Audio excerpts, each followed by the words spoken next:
बिस्मिल्लाहिर्रहमानिर्रहीम अस्सलाम वालेकुम। मेरा नाम है नवीद शेख और आप देख रहे हैं super team YouTube channel. Pakistan की हुकूमत ने आज ऐलान किया है कि तहरीक लब्बैक पाकिस्तान पर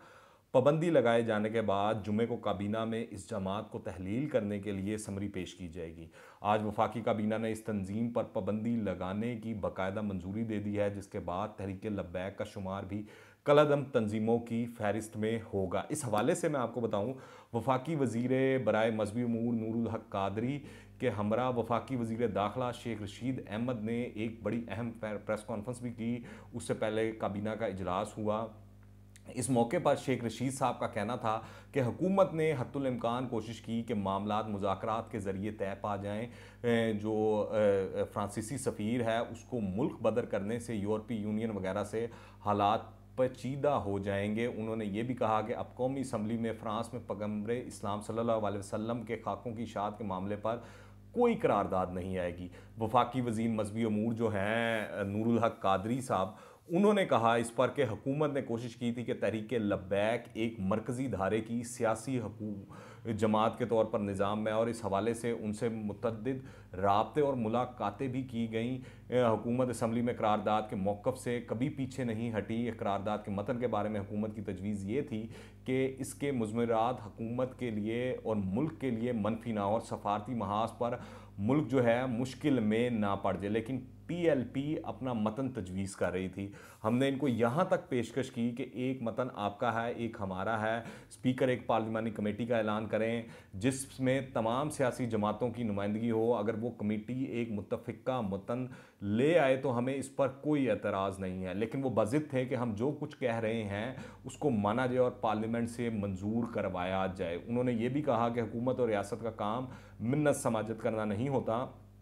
लेकिन हुकूमत ने मुज़ाकरात के ज़रिए उन्हें रज़ामंद करने की हत्तुल इम्कान कोशिश की। इस वक्त सूरत हाल ये है कि अब तक तहरीक लब्बैक के मुजाहरों के दौरान मुल्क भर से 2100 से ज़ायद जो अफराद हैं वो गिरफ़्तार किए जा चुके हैं, जिनमें से 1600 से ज़ायद पंजाब, 200 से ज़ायद सिंध से गिरफ़्तार किए गए हैं, खैबर पख्तूनख्वा से 190 से ज़ायद और वफाकी दारुल हुकूमत इस्लामाबाद से 45 के करीब अफराद जो हैं वो गिरफ़्तार हुए हैं। जबकि गिरफ़्तार अफराद के ख़िलाफ़ इंसदाद दहशतगर्दी एक्ट के तहत जो है मुकदमात दर्ज कर लिए गए हैं। इस पाबंदी वाली नई पेशरफ पर एक नई बहस जो है वो उसका आगाज़ हो चुका है, नई गुफ्तगू होना शुरू हो गई है। इस पर हर कोई अपने एंगल्स बता रहा है, चीज़ें बता रहा है, मौक़िफ़ बता रहा है कि क्या हुकूमत इंसदाद दहशतगर्दी के कानून के तहत किसी जमात पर पाबंदी लगा सकती है, और वो भी वो जमात जो सिर्फ मजहबी जमात नहीं सियासी जमात भी हो, जिसके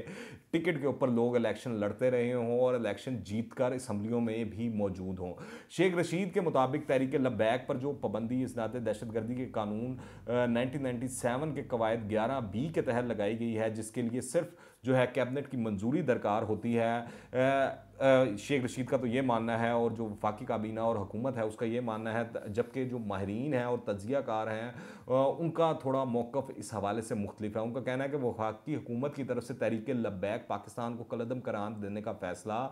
उजलत में किया गया है, जल्दी में किया गया है, और इलेक्शन कमीशन में रजिस्टर्ड एक सियासी जमात पर इस तरह पाबंदी आयद नहीं की जा सकती जिस तरह हुकूमत ने आयद की है। हामिद मीर जो चोटी के एंकर हैं और साफी भी हैं, उनका इस हवाले से कहना है कि ऐसा महसूस होता है कि रियासत ने जमात पर इस जमात पर पाबंदी लगाने के हवाले से कोई होमवर्क नहीं किया और महज वजीर दाखिला के ज़रिए और इस जमात पर पाबंदी लगाने का ऐलान करवा दिया। कल उन्होंने अपने शो के अंदर शेख रशीद साहब का पुराना क्लिप भी चलाया। इस हवाले से उन्होंने ये सवाल भी उठाया कि अगर इस जमात पर पाबंदी आयद करने का फ़ैसला किया गया है तो इस वक्त भी लाहौर और कराची समेत मुख्तलिफ शहरों में इस जमात के जो कारकुनान हैं वो एहतजाज जारी रखे हुए हैं, लेकिन कानून इनके ख़िलाफ़ हरकत में क्यों नहीं आ रहा है, ये सवाल हामिद मीर साहब ने उठाया। और फिर जो है बहुत से लोग ये भी बात कर रहे हैं कि इस जमात के जो कारकुन हैं वो अभी भी सोशल मीडिया पर काफ़ी मुतहरिक हैं और वो रियासत और हुकूमत को बुरा भला भी कह रहे हैं। अब पाकिस्तान में चंद रोज़ से अगर आप देखें, ट्विटर अगर आप इस्तेमाल करते हैं तो ट्विटर पर जारी होने वाले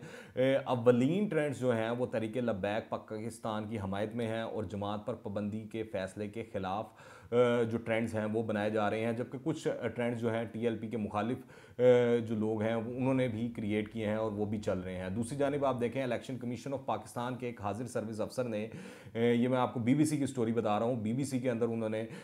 बात करते हुए और नाम ना जाहिर करने की शर्त पर उनको बताया कि किसी सियासी जमात पर मुकम्मल पाबंदी के लिए ज़रूरी है कि पॉलिटिकल पार्टीज़ ऑर्डर 2002 के तहत इस जमात को तहलील किया जाए, क्योंकि इसी सूरत में इस सियासी जमात के अरकान पार्लिमान को उन ओहदों से बरतरफ किया जा सकता है, वरना सियासी जमात का वजूद बरकरार रहता है। ये पहली मरतबा है कि हुकूमत ने इलेक्शन कमीशन से रजिस्टर्ड सियासी जमात पर इंसदाद दहशतगर्दी के कानून के तहत पाबंदी लगाई हो। और ताहम इस हवाले से जो साबिक सेक्रेटरी हैं इलेक्शन कमीशन के कुंवर दिलशाद, उनका कहना है कि दहशतगर्दी एक्ट के तहत किसी तंजीम पर तो फौरी तौर पर पाबंदी लगाने का इख्तियार वफाक के पास है, लेकिन किसी भी सियासी जमात पर पाबंदी आयद करने के बारे में तरीकाकार इलेक्शन एक्ट सन 2017 में वाज़ेह तौर पर लिखा गया है। अगर कोई सियासी जमात अपने पार्टी अमूर चलाने के लिए गैर मुल्की फंडिंग हासिल करती है और इसके नाकाबिले तरदीश शवाहिद सामने आ भी जाते हैं, तो फिर इलेक्शन एक्ट के आर्टिकल 212 के तहत ये मामला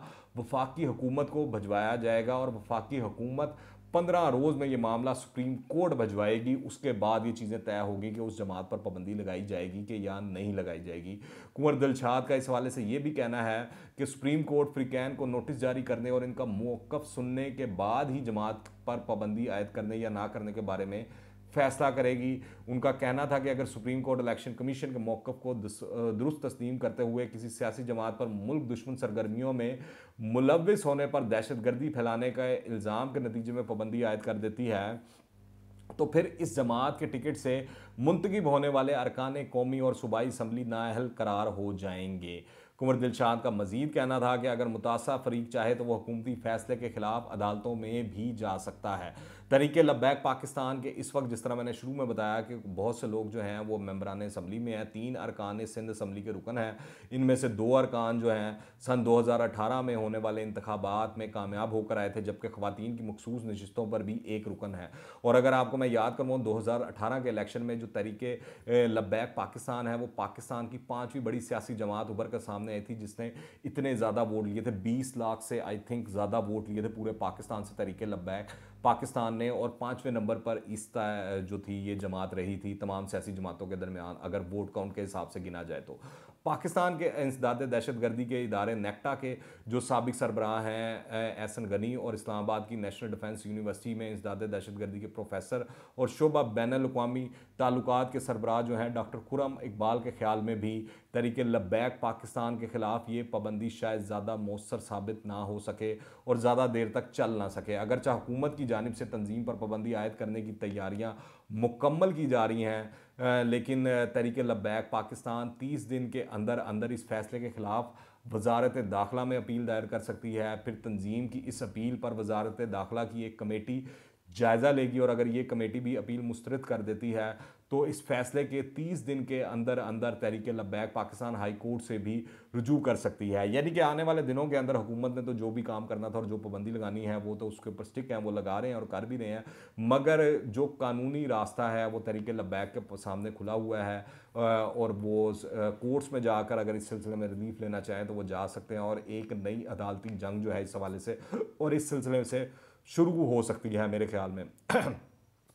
देखते हैं इसके क्या मामलात होते हैं और आगे क्या चीज़ें डेवलपमेंट होती हैं, मगर इस वक्त तो नज़र आ रहा है कि हुकूमत काफ़ी सख्ती से एक्शन कर रही है और उसने तहिया किया हुआ है कि तहरीके लब्बैक पाकिस्तान पर हर सूरत पर पाबंदी लगा कर और जितनी जल्दी हो फिलफोर इसके तमाम निज़ाम और जो भी सूरत हाल है, ताकि ये कोई अगर बैंक अकाउंट्स हैं या जो भी तंजीमी काम है उसको रोक दिया जाए और हर हवाले से इस तंजीम पर पाबंदी लगा दी जाए। मज़ीद जो भी इतलात होंगी, खबरें होंगी, सूरत हाल होगी, मैं आपको आगाह करता रहूँगा। अगर आपने अभी तक इस चैनल को सब्सक्राइब नहीं किया तो इस चैनल को सब्सक्राइब करें, बेल आइकन को प्रेस करें ताकि ताज़ा 3 अपडेट्स और नई वीडियोज़ आपको बर वक्त मिलती रहें। अगर ये वीडियो पसंद आए तो लाइक करें, ज़्यादा से ज़्यादा शेयर कीजिएगा और साथ ही कमेंट्स में अपनी राय लाजमी दीजिएगा ताकि हमें पता लग सके आप क्या राय रखते हैं इन चीज़ों के बारे में और आप क्या सोचते हैं। दुआ में याद रखिएगा। अनटिल द नेक्स्ट टाइम, अल्लाह हाफ़िज़।